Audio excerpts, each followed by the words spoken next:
Hello students, welcome to Shiny Maths 10ஆம் வகுப்பு பயிற்சி 1.2ல செகண்ட் கொஸ்டின் பார்க்கலாம். இங்கே ஏ கணம் கொடுத்திருக்காங்க மற்றும் ஆர் என்ற உறவு ஏயின் மீது ஓர் எண்ணின் வர்க்கம் என வரையறுக்கப்பட்டால் ஆரை ஏ கிராஸ் ஏயின் உட்கணமாக எழுதுக. அதாவது ஆர் எப்படி இருக்கும்னா ஏயின் மீது ஒவ்வொரு எண்ணோட வர்க்கமாக இருக்கும். அதாவது இப்போ 1 எடுத்துக்கோங்க, 1 எடுத்துக்கிட்டா இதோட வர்க்கம் என்னது 1 தான். ஓகேங்களா? இனி 2 எடுத்துக்கிட்டா 2ஓட வர்க்கம் அடுத்து எழுதிக்கணும். 2ஓட வர்க்கம் 4 வரும். இனி 3 எடுத்துக்கிட்டா இதோட வர்க்கம் 9. இந்த மாதிரி ஆரோட கணம் ஒவ்வொரு எண்ணோட வர்க்கமா எடுத்துக்கணும். சரிங்களா? அதுவும் நம்ம எடுக்கக்கூடிய ஒவ்வொரு உறுப்பும் ஏ கிராஸ் ஏல இருக்கிறது மாதிரி எடுக்கணும். மேலும் ஆறுக்கான மதிப்பகத்தையும் வீச்சகத்தையும் காண்க. ஆரோட மதிப்பகத்தையும் வீச்சகத்தையும் கண்டுபிடிக்கணும். அது கண்டுபிடிக்கணும்னா ஆர் கண்டுபிடிக்கணும். ஆர் கண்டுபிடிக்கணும்னா ஏ கிராஸ் ஏ கண்டுபிடிக்கணும். கொஸ்டின்ல தந்திருக்கக்கூடிய ஏ கணத்தை எடுத்து எழுதிக்கலாம். எழுதிக்கிறேன். ஏ இஸ் ஈக்குவல் டு 1, 2, 3, 4, எக்ஸெட்ரா 45. இனி ஏ கிராஸ் ஏ கண்டுபிடிச்சிடலாமா? ஏக்கு பதில் அதோட கணத்தை எடுத்து எழுதிக்கலாம். 1, 2, 3, 4, எக்ஸெட்ரா 45. அடுத்து இடையில பெருக்கல் இருக்கு, மறுபடியும் ஏ. அப்போ இதே தான் வரும். எடுத்து எழுதிருங்க. 1, 2, 3, 4, எக்ஸெட்ரா 45.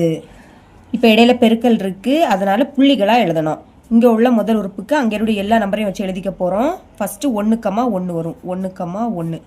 அடுத்து 1, 2. 1, 2. இனி 1, 3. இதே மாதிரி எழுத நிறைய வரும். அது இங்கே எழுத முடியாது, அதனால எக்ஸெட்ரா எழுத இடம் தேவையாது. சரிங்களா? இனி லாஸ்ட் நம்பருக்கு எழுதிடலாமா? 1, 45. ஓகே, இனி 2 வச்சு எழுதிக்கலாம். 2, 1. அடுத்து 2, 2. அடுத்து 2, 3. எக்ஸெட்ரா 2, 45. இனி 3 வச்சு எழுதிக்கலாம். 3, 1. 3, 2. 3, 3. எக்ஸெட்ரா 3, 45. இங்கே அதே மாதிரி 45 வரை நம்ம எழுதலாம். சரிங்களா? இடையில நிறைய வரும், அதில் எக்ஸெட்ரா போட்டுக்கலாம். இப்போ லாஸ்ட் உள்ளது எழுதிக்கலாம். 45, 1. அடுத்து 45, 2. 45, 3. எக்ஸெட்ரா 45, 45. பிராக்கெட்டை க்ளோஸ் பண்ணிடலாம். இனி ஆர் கண்டுபிடிக்கலாமா? அதுக்கு என்ன கண்டிஷன் கொடுத்துருக்காங்க பாருங்க. ஏயின் மீது ஓர் எண்ணின் வர்க்கம். அதாவது இப்போ ஏல 1 இருக்கா, 1 எடுத்துக்கிட்டா அதோட வர்க்கத்தை கமாக்கு அடுத்து எழுதிக்கணும். 1ஓட வர்க்கம் 1 தான். இனி 2 எடுத்துக்கிட்டா 2ஓட வர்க்கம் என்னது 4. 3 எடுத்துக்கிட்டா 3ஓட வர்க்கம் 9. இந்த மாதிரி நிறைய எழுதலாம். ஆனால் ஏ கிராஸ் ஏ இதில் இருக்கிறத மட்டும்தான் நம்ம எழுதிக்கணும். ஓகேங்களா? பாருங்க, 1ஓட வர்க்கம் 1 தான். 1, 1 இங்கே இருக்கு. அடுத்து 2 எழுதிக்கலாம். 2ஓட வர்க்கம் 4. இப்போ பாருங்க, கமாக்கு அடுத்துள்ளதை மட்டும் பாருங்க. இங்க 45 இருக்கா, இங்க 4 இருக்கு. அப்ப 45 விடைக்கு 4 சின்ன நம்பர், அதனால இதுக்கு இடையில தான் வரும். இனி 3 எடுத்துக்கலாம். 3ஓட வர்க்கம் 9. 9 45 விடைக்கு சின்ன நம்பர் தான்.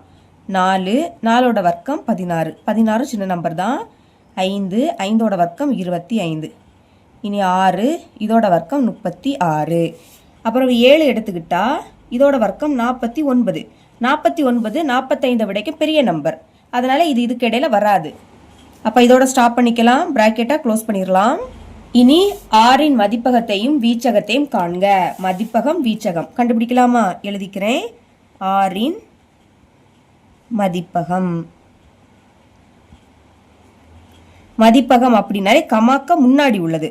பாருங்க, இங்க கமாக்க முன்னாடி 1 இருக்கு, இங்க 2 இருக்கு, இங்க 3, 4, அடுத்த 5, 6. இவ்வளோ தான் வரும். பிராக்கெட்டை க்ளோஸ் பண்ணிடுங்க. இனி ஆரின் வீச்சகம். வீச்சகம்னாலே கமாக்கு அடுத்துள்ளது 1. இங்கே கமாக்கு அடுத்து 4 இருக்கு, இங்கே 9 இருக்கு, 16, 25, 36. இவ்வளோ தான் வரும். ஞாபகம் வச்சுக்கோங்க, மதிப்பகம்னா கமாக்க முன்னாடி உள்ளது, வீச்சகம் அப்படின்னா கமாக்க அடுத்துள்ளது. இவ்வளோ தான் இந்த சம்.